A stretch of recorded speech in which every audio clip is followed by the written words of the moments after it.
Okay, hello and welcome to your second mini lecture for abnormal psychology. This is over Chapter 2. Chapter 2 again can be divided into three main components. The first one is neuroanatomy. This is all the biology stuff that's associated with abnormal psychology. If you don't have a great background in biology, that's okay. The MyPsychLab has a bunch of different resources, videos, scenarios, things like that, that you can do in order to get that background to help you understand the neuroanatomy really well. It becomes really important because that biological model that we talked about in Chapter 1 really rests a lot on neuroanatomy, so that's why you have to understand it. The second one is this idea of behavioral genetics, twin studies essentially. We're going to see this come up over and over and over again in every chapter, so it's important to understand that. And lastly, there is a section of research. Every psychology class that you had hopefully has taught you about the research methods that we use, so this should be a review for most of you. All of you should have had Gen Psych, some of you might have had developmental psychology or other classes, so hopefully this is a review for you.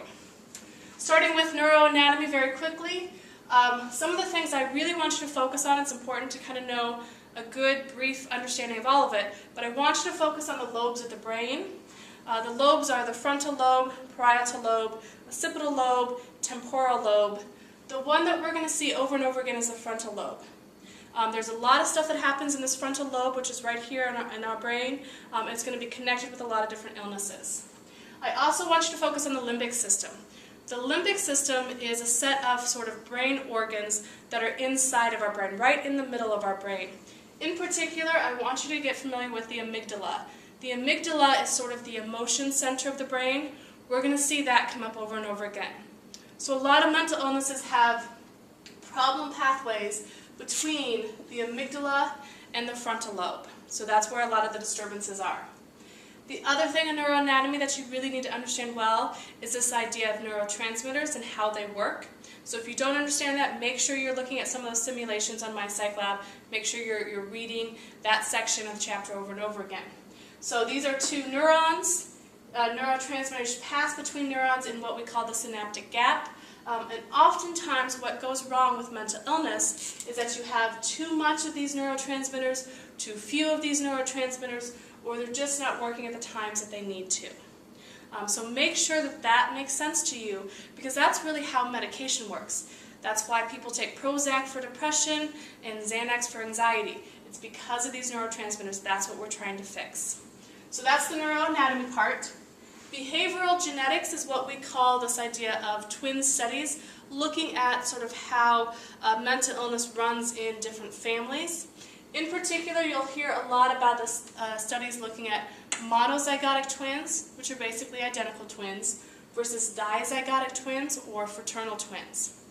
Monozygotic twins have 100% the same amount of genes. They are clones of each other genetically. But they're born at the same time, so what we can see is if one twin has a mental disorder, what's the likelihood that the other twin will? Because whatever that likelihood is what we call a concordance rate. Concordance rate. So let's say that the concordance rate is 60%. So that means if one twin has depression, then there's a 60% chance that the other twin will have depression. If these are monozygotic twins, we know that roughly 60% then of getting depression are these genes, because that's what they have in common. The other 40% has something to do with those environmental triggers.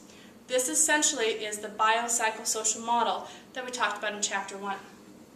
But we'll compare monozygotic twins' concordance rates with dizygotic twins' concordance rates, because dizygotic twins, they have about 50% the same genetics, about the same as any other sibling group. They just happen to be born at the same time. So if these concordance rates are higher, then the higher part of it is really what we're talking about in terms of genetics playing a factor. If they're not any different, then that means genetics really isn't playing a big role. So we'll look at the difference between monozygotic and dizygotic twins quite a bit. The book also talks a little bit about molecular genetics, which basically is us trying to figure out what genes are playing a role if you get a mental illness. This is not an exact science. We will probably never figure out that this one gene causes depression. What it probably is a set of different genes, and if these genes over here and these genes over here are activated, then you have a predisposition. So there's a lot of research that's being done in that area. It's a really hot area, but it's a very confusing area. It's a very complex area. So you'll see that come up over and over again in terms of how we look at molecular genetics to figure out the cause of mental illness. Finally, as I said, the research component of it, this should be a review for most of you. Remember, case studies are where we have one person, but we're not manipulating them in any way. We're just getting a lot of information about them. A single case design, we have that one person again, but we're actually manipulating them. So I want to know how this treatment will work for this one person. So I get a lot of information about this one person, and I get to see them, and I get to really focus in on them, but it doesn't do a great job of generalizing to everybody else, because it's just one person. What we use a lot of are these two right here, correlational designs and controlled group designs. Remember, correlation is not causation. You guys should remember that from general psychology. That means we get a lot of people together, we measure them on this trait, and we see how they vary. So is there any connection between these two traits among this big group of people? Controlled group design is what you think about when you think about an experimental design. A couple different groups. Let's do some interventions on them. Maybe this group will get an intervention, this group will not, and then we'll compare and see how they go. The last two that the book does talk about is this idea of cross-sectional and longitudinal.